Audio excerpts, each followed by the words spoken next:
This isn't just another story. This is your story, your triumphs, your conquest, your accomplishments, the things you've overcome.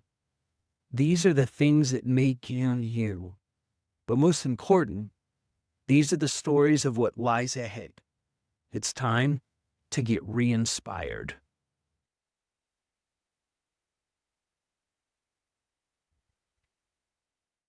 Hey, welcome back, everybody. We're here with John Davidson and Steve Salter. And so we were just talking and gearing up to hear about the John's Boring race, the 100-mile. Tell us about the race itself, John. Yeah, so it's the Bighorn 100. It's in the Bighorn Mountain Range in Wyoming. So it's almost to the Montana border. It's a smaller mountain range. I think it only gets up to probably 11,000 feet. The race itself, we only get up to about 9,500 feet compared to some of the Colorado races, which are higher. But it was my first 100-mile race in 2015. And again, it was, I had a really great training block. I was super fit, but didn't have any experience, and it was a nerve-wracking race. This year, so this is my fourth time finishing this one. I signed up originally because my nephew was going to run this race, and this would have been his first 100-miler. Unfortunately, he had to drop out for some family issues. Okay. So I still went up and did it because I was, why not? It's a cool race. It's an older school race. The timing system isn't like, they'll check you in at a checkpoint, and the 3 different checkpoints, and that's how people can follow along. Whereas the race, the Cocodona, it's like a live feed going constantly. Right. It's just, it's crazy. This one is a little different, but it's a really neat vibe, and it's a chill race. I think they have probably 250 or 300 100-mile runners. They also do a 50-mile race and a 50K, and then like an 18-mile race. And so it's probably 700 runners total. Oh, wow. Okay. 2 days of running. Yeah. So pretty fun. It starts a little later in the day. I think we talked about how early some of these start, which is so hard. I think if you start at 5 in the morning and you have to wake up at 3 in the morning. This one starts at 9 a.m., which is fantastic. Yeah, it's great. So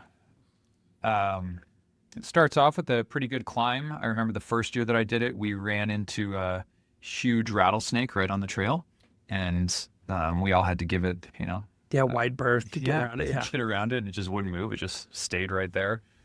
This time, I didn't run into anything on the way out.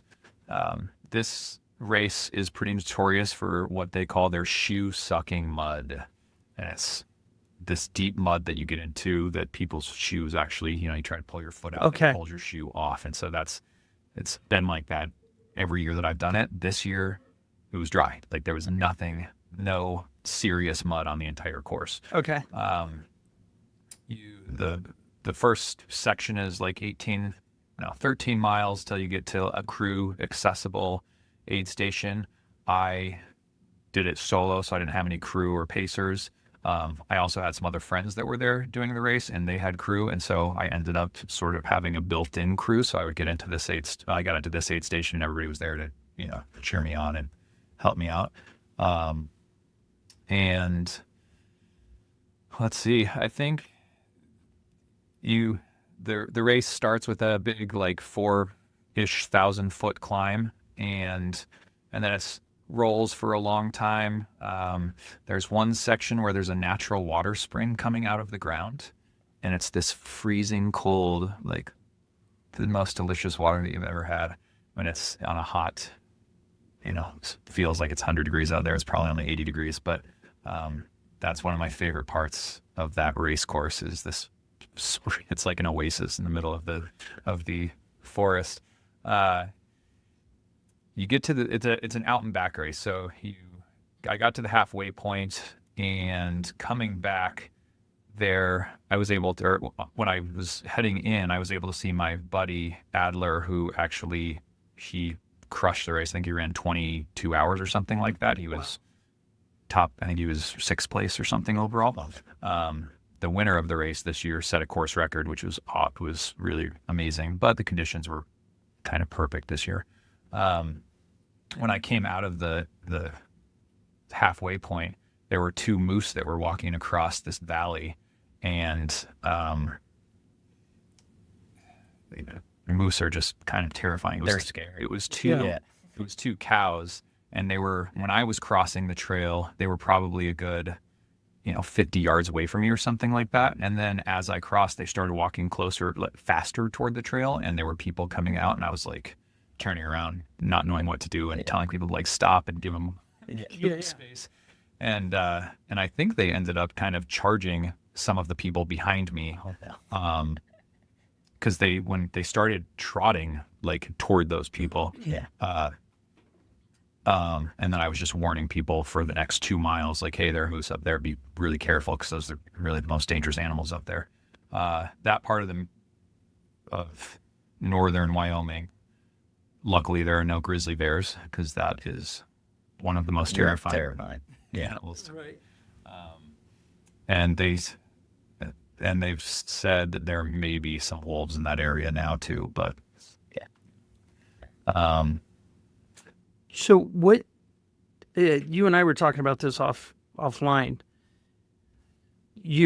What did you do the race your first time ever? The first time. This is your first 100-miler. What did you finish this race? my time. Yeah, your first time doing it. So it was 25 hours and 25, 36. And this year I was able to beat my 35-year-old self 11-ish years later. I beat myself by like 15 minutes or something. Okay. And just a little bit faster. But no, that's incredible. Yeah. And it was, finishing the race was difficult. There's a long descent. It's the 4,000-foot climb that you did at the beginning. Now you're descending that, and it's, you're in a lot of pain at that point. I ended up losing some toenails. They're pretty heinous. They're gross looking. And then you finish on the road, on a dirt road that's 5 miles or something. Okay. And it's in the heat of the day. I think it would have been about 10 a.m. So not super hot, but it feels pretty hot. Normally they have people handing out popsicles right there and sprinklers going, people spraying you with hoses, that just live along that road. And I ended up running that entire section. And like at the end of a 100-mile race, that's not, for me anyway, that's not typical. Like I end up walking parts of that. And I saw in my watch that I was like, oh man, I'm actually getting close to this time. And so I kind of kicked it in high gear. And in high gear at that point, it's more like, 8.5 to 9 minute mile pace, not super fast. And now on mile 95. Right. It was, and then I got to about a mile to the end of the race, and I saw a runner and his pacer in front of me. And for some reason, I was like, I'm going to catch them. And I ended up getting to within about 10 yards of him right at the finish line. Oh, wow. And I looked down at my watch at one point, and I was running, it was like 7:35 pace. And I was like, oh my God, this is insane. And, overall, I'm 24th place. But to finish a race where I'm trying to outkick the 23rd place person, which really means it's just totally ridiculous. It was a lot of fun. And I was happy that I felt that good that I could actually push at the end like that. It was cool. How did it feel beating your 35-year-old time? I was very happy with the result, and there was another race that I had a pacer, and my buddy Ryan, he's a really good runner. Like he's won the Leadville 100. He's been top 10 at UTMB. He's third place at Hard Rock. Like he's a world-class runner, and he was pacing me at a race one time, and we were getting close to the end of the race, and we were going up this hill, and we saw the person in front of us, and he said, John, you have to run up this entire hill. In my mind, I was like, there's no way that I can do that. Like that's impossible. I cannot do that. He said, you have to run past him and you have to keep going until you are out of sight, just so he thinks that you're doing fine. And we're going to try to break him mentally because he was hiking at that point. And I said, there's no way I can do that. And he said, all right, let's go. And he just stood behind me and said, let's go, John. Let's go, John. Let's go, John. And I ended up doing it. And I was like shocked that I've never pushed myself that hard physically ever. And that day I learned that I could do something that I thought was impossible. And I was shocked that he was able to get that out of me and that I was able to do that. And I learned wow, you do this at every single race that you do, that he does. And people who are competing at that level, they're always pushing themselves probably beyond what they think, or they've learned that they can do it. Since learning that, I can now find a next gear that I didn't know was there. Okay. And I can keep running even when I want to walk.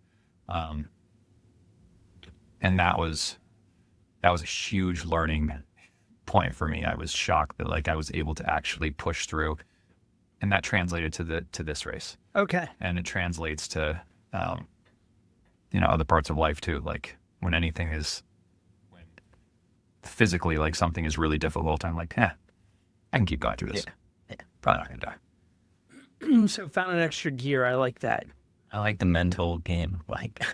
That it is, there are so many, not with everyone, because, in a lot of, ultras, there's really only, a few people racing. Then a lot of people are just trying to, finish. Yeah. But it is fun, if someone runs past you when you're hurt, and, it is just demoralizing. And you're just oh, that guy's doing great. And then you'll just feel, way worse after. It's also, we're all, those people at the front of the race are working very hard. I'm also working very hard on my own race and probably working just as hard as them. It's just, relative.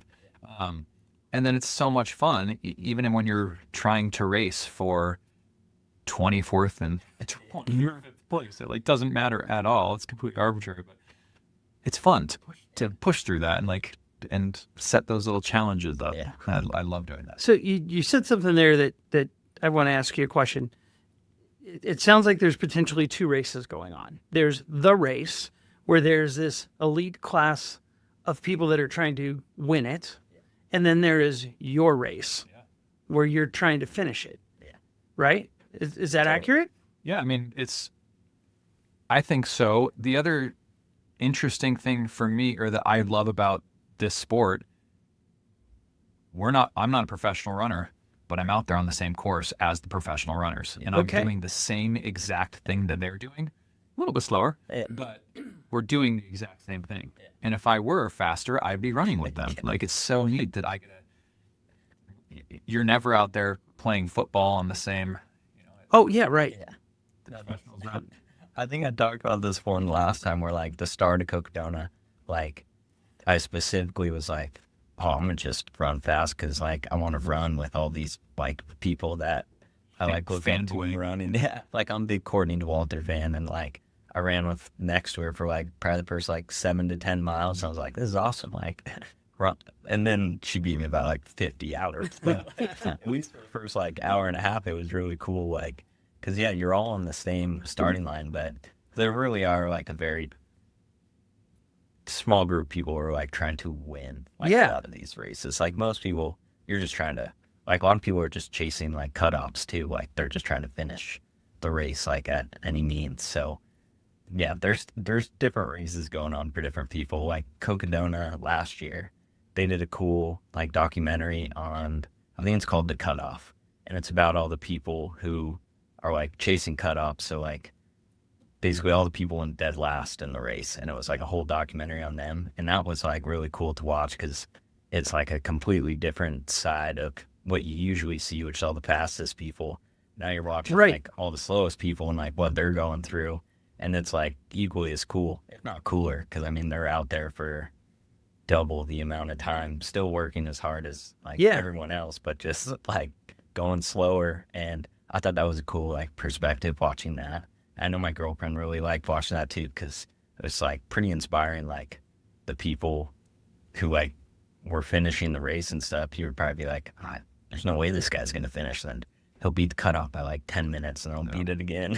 And then he's just like barely staying ahead of the cutoff the whole time. And that's awesome. Yeah.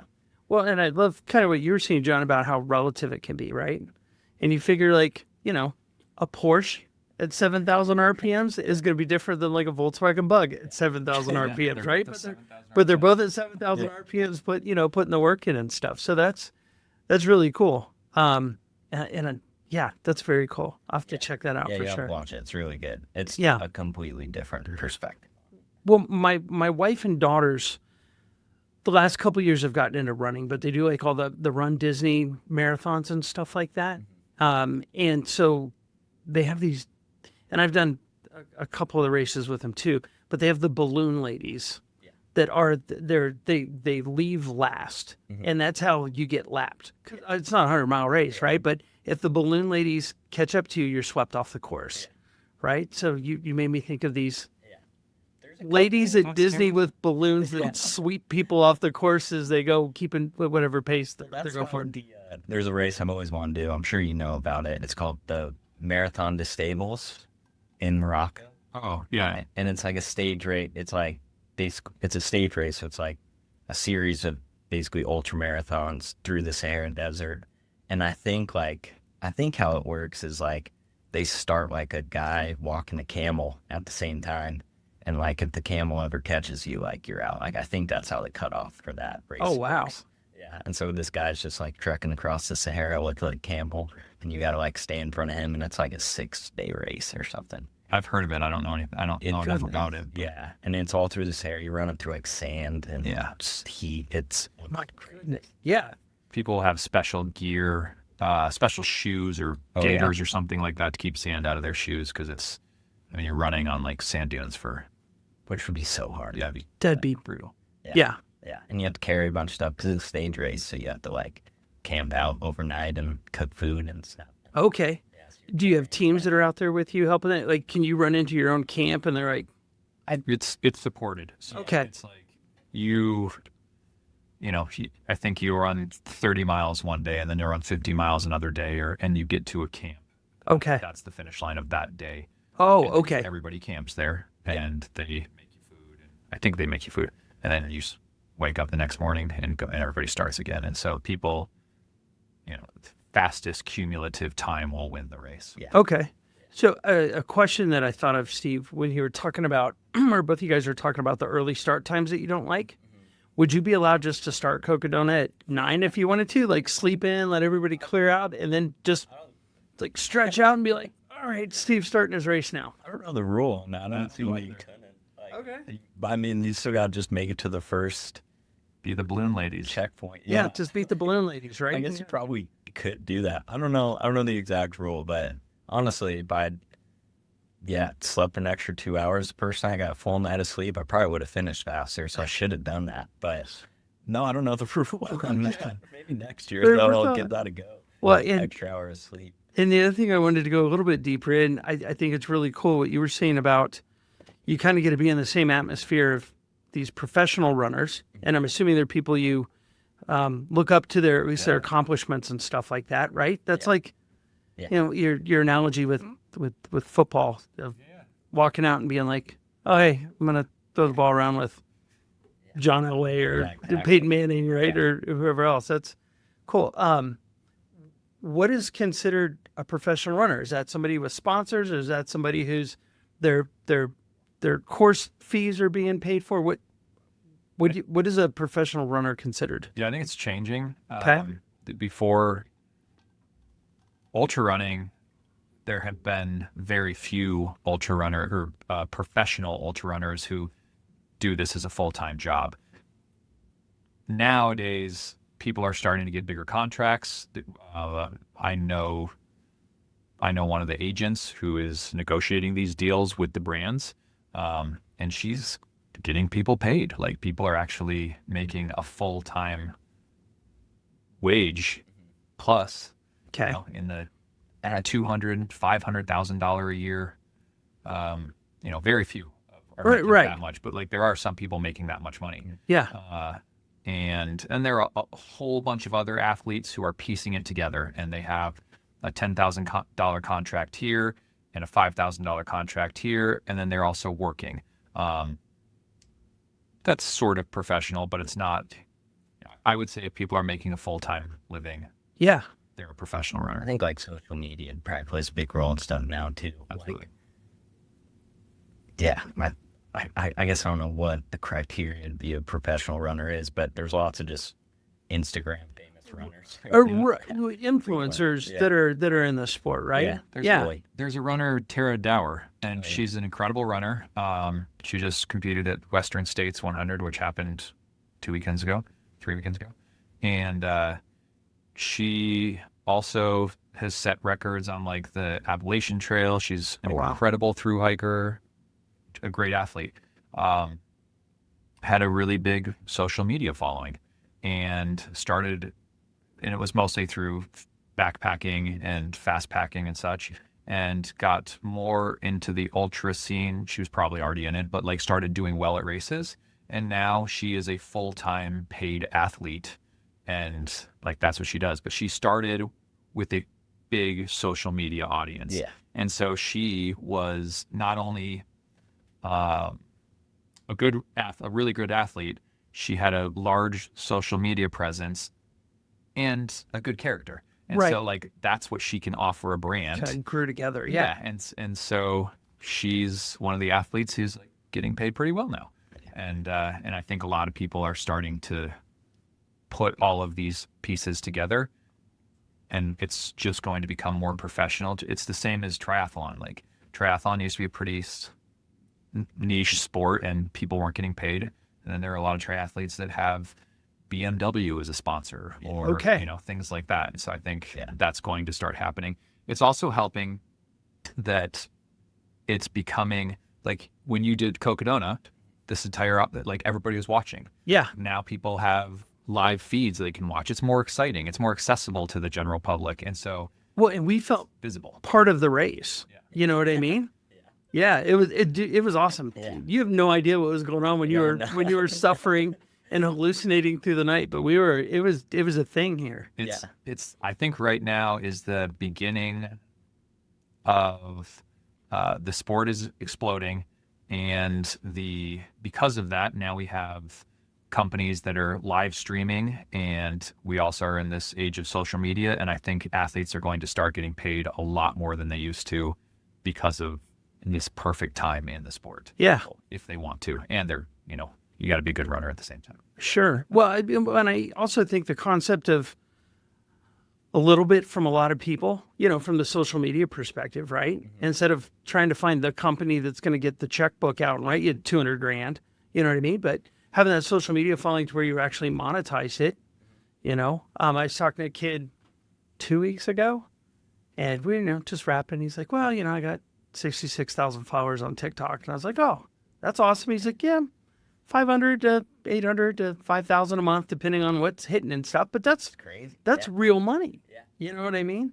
And if you can figure that out and get good at it, and I think one of the things you nailed there, John, was have that good character where people want to believe in you and they want to cheer for you and they want to see you thrive, is the thing that the special sauce maybe that holds it all together, being a good human, right? Totally. Yeah. Yeah. Yeah. Social media has changed everything, like for all sports, I feel like. Yeah.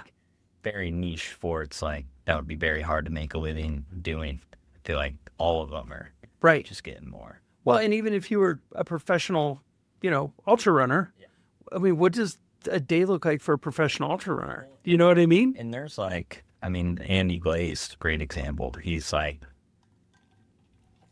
not the fastest ultra runner ever. He's just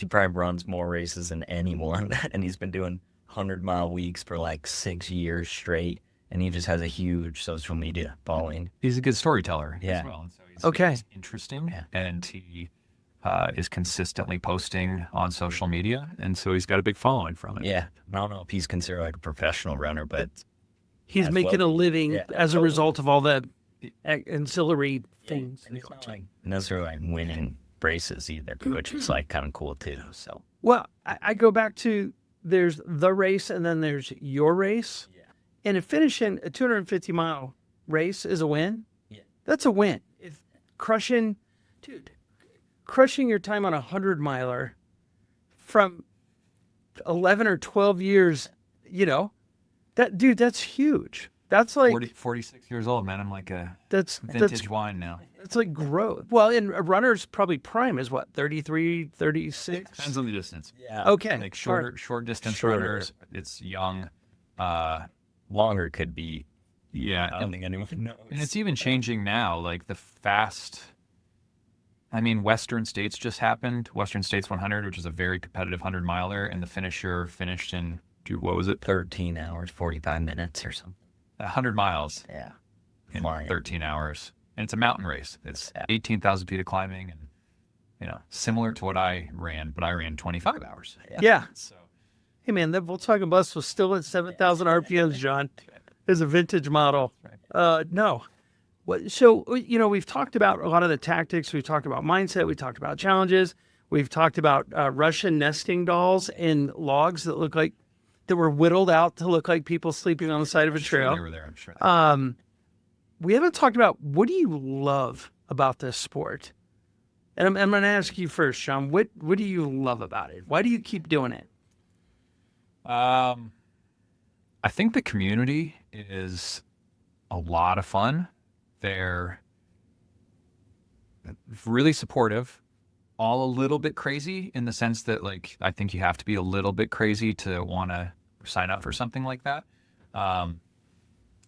And I think, most people are pretty healthy in the sense, like, they take good care of themselves. And I think you're an average of the 5 or 10 people that you surround yourself with, and so I think generally the people that do this sport are pretty healthy people. They make good decisions. They in life, probably not in races, but overall they're like They're high achievers and decent good people. And Okay. so hanging out with this community is a lot of fun. I really enjoy setting a challenging goal for myself and Okay. then working toward that and trying to achieve it.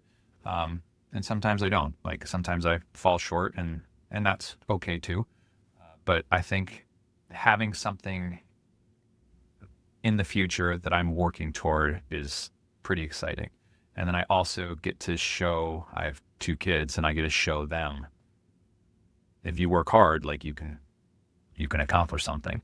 And when you think that it's too hard, you can actually go further than you think, or you can push harder than you think. And that's pretty awesome.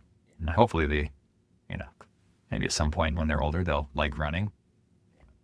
Well, I think there's a couple things in there too. With a lot of the performance coaching and stuff I do for businesses and stuff, and individual like consulting and coaching I do for people, one thing I'm seeing more and more is people feel like they're stuck living the same day, like Groundhog Day, over and over and over again. And what you were saying about having a goal that's out there in front of you that gives you something to break that mold and something to keep pushing towards, I think more people need that in their lives, because it's so easy to, work a long day, go home, stare at a rectangle that fills you with bad thoughts and bad news, and because that's what sells. And then you just do it again and again and again. And then you live for the weekends to drink beers, to numb it all and make it go away. And then you do it again. And next thing you know, you're, 50 years old or whatever that looks like. And so I think that element of having something you're working towards, something you're growing into, is awesome. Yeah. And I think you have to have a goal. yeah, There's no, like, I'm a big advocate for that. Like, I have to have something on the calendar at like 100% of the time, or else Motivation as well. motivation is like gone. Like, and that's why like a lot of people, just be like, oh, like, I'd love to run like a marathon, and I'm always just like, and just sign up for the marathon. Like like signing up is by far the most important step. Like you'll start training probably once you sign up for it and you like committed to it.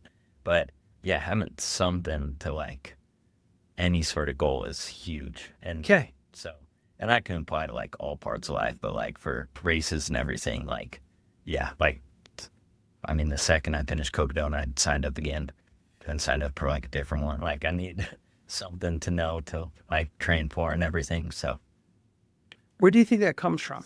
Like that's special wiring that I think a lot of people may not have. Or is it something you learned? maybe through like playing soccer and stuff. I think actually, yeah, I think the number one time that I learned just like this simple concept of like if you work really hard at something, you can like achieve a goal was probably playing soccer. Just because like I stopped playing when I was like 18 with like a lot of injuries, and then I pretty much didn't start playing again until I was like 21. And then Okay.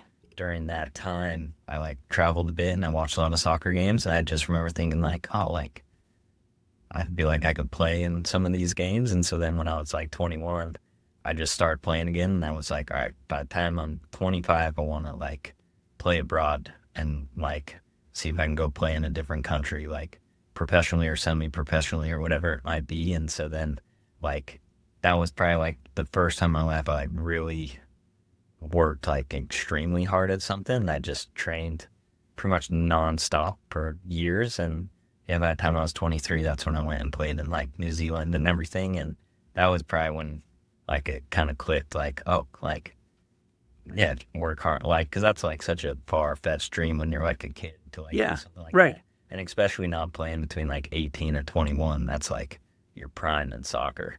And so I was just like starting over, and yeah, just worked really hard and then like achieved that. And that was like a huge thing of like, oh, like, but then I also realized like how like addicted I can get to something.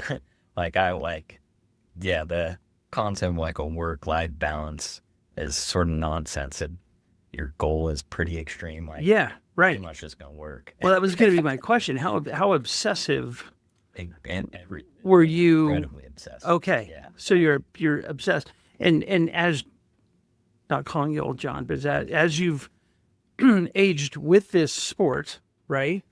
Do you find that you still have those goals? Are you obsessively pursuing them, or have you gotten like in a rhythm to where it's like I'm gonna pace myself so I can just do it at a different level?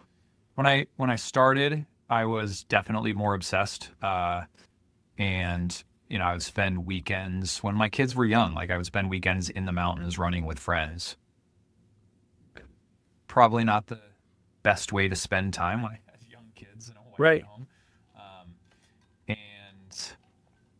And I would do that, you know, on a Saturday, and I would spend the 8 hours in the mountains running. I think now I'm much more balanced, and also running has just sort of become part of my routine. So Okay. it's not, it's just part of what I do now. It's like I wake up and I'll go for a little run. And if you can do that almost every day, you're going to be fit. And then you can go do these races. But I also do a lot of other things. You know, I have other hobbies that I do. I'm not just solely focused on doing this. So I would say that I've become less obsessed with this specific sport. Doesn't mean I'm not obsessed with other sports.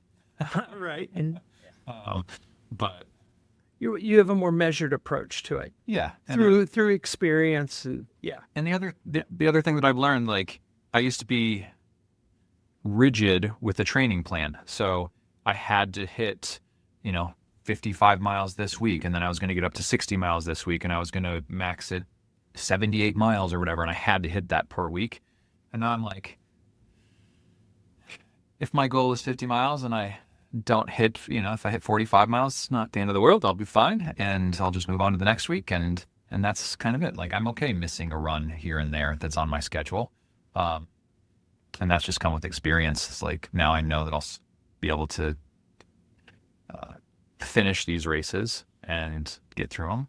Is, Not as obsessed about is there an element of you're maintaining a fitness level instead of trying to claw your way to another level with some of that stuff? And I think you could, same for you. It's like people who are doing this for a decade, like playing soccer for your entire life, you just build this base of fitness.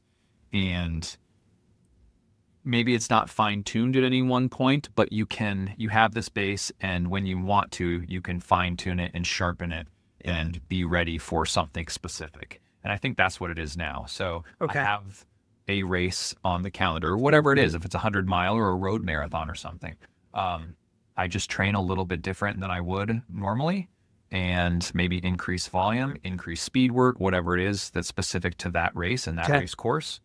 And that's how I, sharpen myself for that day. Okay. But it's the whatever 13, 14 years of base that I have in the body that allows me to do that. Gotcha. Steve, what are the things that you love about this sport? I know last time we talked about it, the thing I thought was funny is you're like, well, I did this race and that was miserable, and then I did a longer one and that sucked too, and then I did a real long one and that sucked, and now I love it. So tell me, what do you love about this, and when did that mental switch happen for you? So when I was playing soccer, like once I got hurt and kind of stopped playing, like I went through a phase where, I guess I just didn't have soccer anymore, which was like most of my life. So then I didn't really know what to do or what I wanted to do. And like sort of fortunately that was at the same time that I started like managing the building. So like I always had something that was important that I had to work at. But like during that phase, I didn't really have anything after soccer. So then once I would say Leadville was a big one where I did that race, and like I did pretty good for like my first 100-mile race and everything. And I didn't like train a lot. And so that was that like sort of gave me that same feeling that I got with soccer, where like I see like I could get like really obsessed with this, and then like it's sort of just part of like my character that like if I'm gonna do something, I want to like be as good as I can at it, like. And so then there's different parts to it as well, because like trail running's really cool because there's so many people who aren't competitive who are just doing it for like the pure like mental grind and sake fit, which like that was kind of nice how I could start at Cocodona with like really high expectations, and then like it didn't go good, and then it turned into just like a battle against myself. And so I think I started to love running because like I feel like I could be pretty good at it, and just I'm someone who's like, I think it like whatever you're good at, you should probably do. Okay, like, right. Like I don't know if a lot of people agree with that, but like some people, I think like everyone has like a talent on something, and I think I just haven't. I luckily grew up in a family where there was a lot of running and staying active, and so I just think naturally like I'm lucky to be like a talented runner. And so then I was like really excited to pursue it and work hard to see how good I could be. And I'm like really early, that like didn't click until kind of recently, and especially like Cocodona, because then I really loved those longer multi-day things. I was like, oh, like that's what I want to like try to be good at. So like I'm someone who hopefully in the future does like start a race where like I am trying to like win a race. I'm like nowhere near as good as the people now, but I think with like more experience and everything, I'm someone who just like actually am like unnecessarily competitive, and I like being competitive. And so like I'm excited to now like really work hard at it the same way I did in soccer, and get better and run more and do more races to hopefully win races. So is it accurate to say you've been searching for what your race or what your event is gonna be? Yeah. And so these long multi-day suck fest is where you're like, that's my sweet spot. That's what I'm gonna commit and get really good at. I think that's a great way, but that was like I think what I got after Cocodona. I was like, oh, like this is what I want to do, because Leadville was great too, and it was super hard. But especially nowadays, people can run 100 miles in 13 hours. Like 100-mile races are almost like track events now. Like people are running so fast that 200 ones, like it's more my speed. Like, I don't like running fast. It like hurts my body more. So like, yeah, something about finishing Cocodona that really like clicked. Like, oh, this is like, I would rather just be someone who like does a lot of 200-mile races and multi-day events, and that's what I want to be good at. And so, yeah, it's only been like a couple months since then, but I've been running more the last month than I ever have. Okay. My whole life. So, and now I'm starting to enjoy it. And so now I'm looking forward to in the future just hopefully pursuing mostly just those and trying to do good in those. Okay. Yeah. Not there yet, but Well, no, it's really cool that in a matter of a couple months, even though you've been at this for a while, you kind of found the sweet spot you want to get into, right? totally. Yeah. And that's on the extreme side of the sport, I would say, right? I mean, running a fast 100 miles is pretty extreme too. Yeah. But yeah, on the longer side of the sport. Yeah. Yeah. No, that's so impressive, and I still think that to us mere mortals, hearing that people are doing the things that you both are doing is just so inspirational. It's like all the good things you want to think about the human spirit, right? And you guys exemplify that when you're doing these things. Is really, really impressive. So Thanks, Scott. yeah, no, I mean it. I totally do. Or we wouldn't be sitting here. I'd just be like, I don't know, that guy that runs and then comes and limps around the building for a couple months. I think that's At a just time. permanent. I limped before I was running too. Dude, I know. Every time I'd see it, it'd be like, wait, that guy's... No, I'm kidding. I'm kidding, right? Yeah. No, that's phenomenal. What's up next? What are the next races and events? You got... Yeah, I have the High Lonesome 100 coming up in 2 weeks. Okay.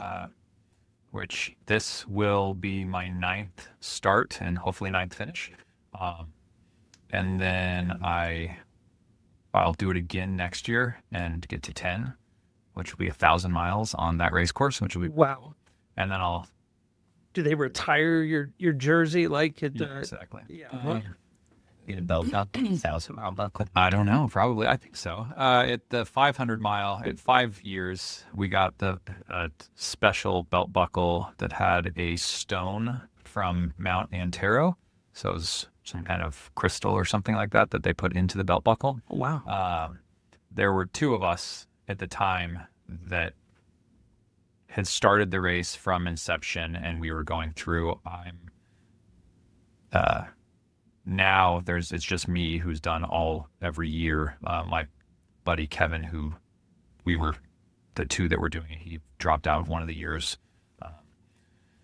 So yeah, I want to get to 1,000 miles in that course, and then I'll give up that spot so somebody else can run it, because it's kind of a hard race to get into. It's a lottery system that thousands of people are trying to get in, and only 300 are able to run it.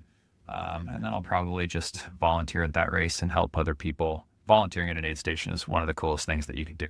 Yeah. It's so much fun, especially in the middle of the night.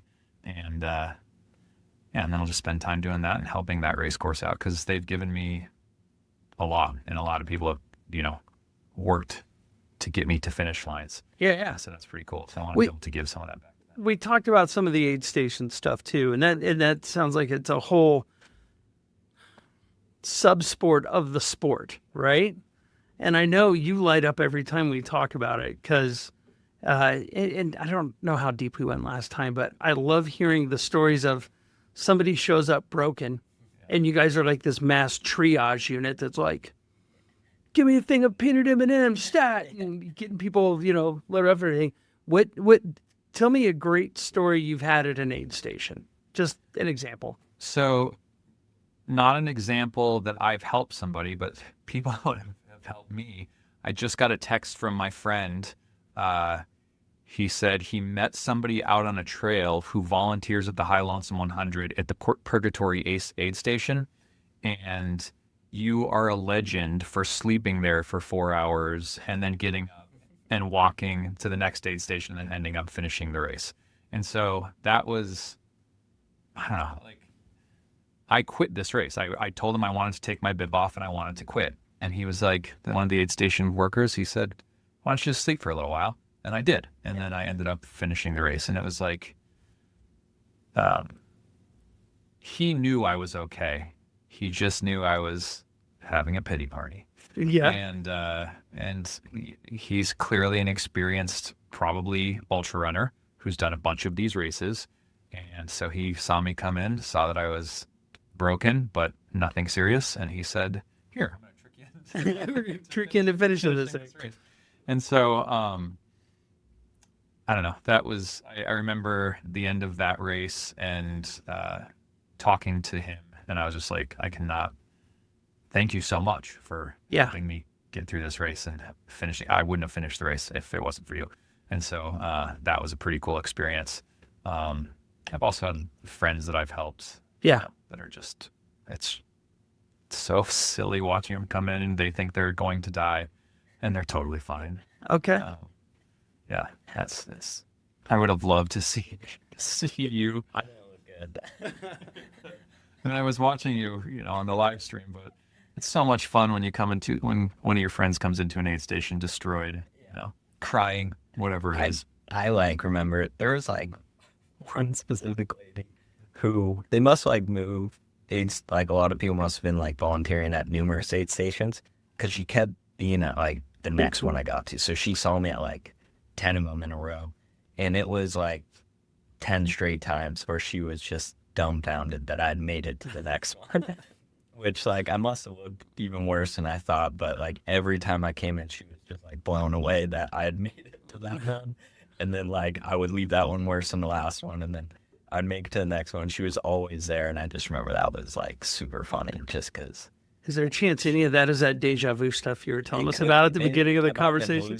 Now, but I'm pretty sure it happened. Tell him Large Marge say it. Sorry. Just no, I'm sure she's amazing. She was blown away, and I was man, I must look terrible. Yeah.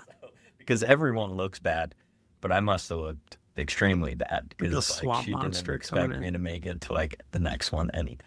And you kept going, and you just kept going. Making it, yeah.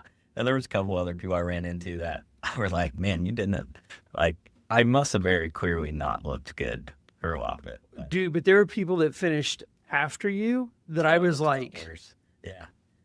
They looked like their spine had partially collapsed and stuff. Yeah. Yeah, a lot of people saw that. I think his name's Wayne Amo, who finished, and he was crooked. Yeah. That's super common, though. Is it really? I think is that a thing? People saw that and were freaking out. This is a huge deal. But Western states, the last 5 people, all there were several people that looked like that. One year at the Hard Rock 100, the second or third place runner came through sideways. Okay. He's a French guy, I think, and I was like, how did you even finish this? And he was. They're totally fine. I don't know. Is it just a fatigue or a muscle failure? I'm guessing, but I think it's just you're on an uneven surface for so long, you kind of just throw out your back a little bit, your hips, something just tightens up, and people just get stuck. Okay. And it tons of people, almost every race, I feel someone looks like that coming through the finish line. But they're usually totally fine, I think. What's the next goal you have in front of you or the next event, Steve? Next race? I'm doing the Mammoth 200 October 2nd. Okay. 214 miles around Mammoth Lakes in California. I'm excited for that one. Okay. Now I have at least one under my belt, and I learned a lot from that one. So in theory, I hope this one goes a lot better. Has it completely changed the way you're training after Cocodona? My training has only changed because I like running more. So now Okay. I'm just running more. Yeah. Okay. So if I didn't like running more, I probably would have trained the same way I trained for Cocodona, which was 6 or 7 weeks of running. Okay. But now I actually just like running. So I've been running more this last month than I did the whole month before Cocodona. So it's just become something that's part of your routine. Enjoy doing it. Now I think and that's the other part too of why I'm excited to pursue these more, because I actually do enjoy it. Even playing soccer, I think I don't even necessarily think I enjoyed playing soccer that much. I was just happened to be good at soccer, and so that's why I did it. But a lot of times it was more a burden than anything else. Whereas trail running, like I'm actually excited to like just go into the mountains and Okay. be away from everything and just like run for a while. And so like the fact that just training is like something that I look forward to and enjoy doing. Whereas like soccer, I think I was just really disciplined and I would just make myself go train. But I never really like wanted to. I would just like, all right, I gotta go do this today. Whereas yeah, now trail running, I just It's like for the joy of it versus the commitment or soul commitment of it. Yeah. Which like I think that combined with just like always being a little too competitive, like I'm excited for that. So Yeah. I can train more and enjoy it more, and then I get to be competitive during the race. Sounds like you found a sport where you enjoy the process as well. Exactly. Not yeah. just the outcome. Yeah. It's like that's, if you could find something where you enjoy the process and you enjoy doing the work day in, day out, like Yeah. that's where you can be That's the successful. sweet spot. Yeah. And I don't remember loving soccer the way I like love trail running now. Okay. Dude, we all have natural skills, gifts, and abilities, and to see you like hone in and find passion around it is, I can't wait to see what you do with it. Right? Yeah. That's incredible. So I wanted to end on this. I have a friend of mine who's an inspiration. A year ago, she couldn't run a mile. Like 8 months later, she ran her first half marathon, and I have no idea what's next for her. She may or may not be sitting into the room off camera over there. What would your advice be to a badass like Claudia that wants to keep pushing herself and growing? What would your advice to someone like that be? Doing exactly what she's doing. That is an incredible leap and awesome like in itself. So I want to change a thing. And like I know she signed up for a High Rocks, which I've like done a lot of those, and those are not easy by like any means. So like doing those two, like that's as hard as anything. That's like weightlifting and running. And so it's so tricky. Right on. What would your advice be for that person? Yeah. One, get something on the calendar. Okay. Absolutely get something on the calendar. And then enjoy the process, but make the process part of your daily routine. Okay. Just, the hardest part is getting your shoes on, getting your shorts on, getting out the door. If you can do that, just go run a mile. Okay. You'll usually end up running more. Okay.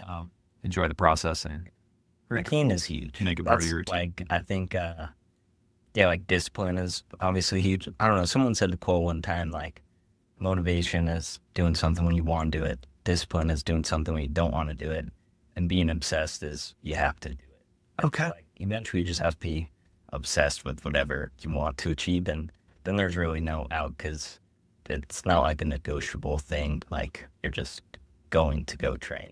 Like, It's just part of your life now. Which part of your life? Then it's part of your routine, and then there's so many things that we're talking about now as it pertains to ultra running that also pertains to anything you want in life, whether it's business, whether it's family, wealth building, whatever that looks like. There's so many parallels here between habit and lifestyle and all that. So I'd love you guys being able to exemplify that as it applies to ultra running and stuff. We're going to keep doing these. If you guys will keep coming back, I want to see how High Lonesome goes. And then Mammoth, we will follow you with a drone or something. I don't know. We'll pick on you. also. Okay, perfect. Yeah. So Lonesome also does the same. It's the same company that does Okay. the live stream from his race. so we'll be able to Now post something. to push this out and do a watch party and cheer you on from afar. I mean, if you like watching paint dry, Could we podcast from an aid station? Oh well, there we go. I'll be there too. I'll be at one of the aid stations, I think. Are you My friend's- volunteering? No, I have a friend running it, and I gotta verify if I'll be around, but I am totally up there too. So Oh heck I'll be yeah, there. that'd be amazing. It's a fun race. yeah, Good deal. Anything left you guys got to say before we cut it for the day? I'm good. Right on. Thanks for having us. Yeah, thanks for coming back. I appreciate it. Next time we get together, we're gonna have to talk about John's golf game a little bit, Oh, Steve. perfect. But we'll get into that. Gotta go golf with them. Oh yeah, absolutely. That's the next thing. Yeah. Hey, everybody, thanks so much for tuning in for this episode. I want to thank Steve Salter, John Davis again. Stay re-inspired, and we'll see you next time. Thanks.